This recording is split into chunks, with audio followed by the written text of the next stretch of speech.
மிகவும் உக்கிரமான தெய்வமாக கருதப்படுகிறார். இவருக்காக தமிழ்நாட்டில் சிதம்பரத்தில் தில்லை காளி ஆலயம் என்ற கோயில் அமைந்துள்ளது.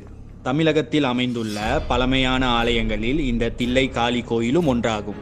சிதம்பர ஆலயத்தில் சிவனோடு வாழ்ந்து கொண்டிருந்த பார்வதி கோபம் கொண்டு காளி அவதாரம் எடுத்து சிதம்பரத்தின் ஒதுக்குப்புறமான பகுதியான இந்த தில்லை காளி ஆலயத்தில் குடிகொண்டார். ஒரு தடவை சிவனுக்கும் பார்வதிக்கும் தங்களில் யார் பெரியவர்கள் என்ற மோதல் வந்தது. இதனை அறிந்து கொள்ள இருவரும் சிதம்பரத்தில் தாண்டவம் ஆடினார்கள்.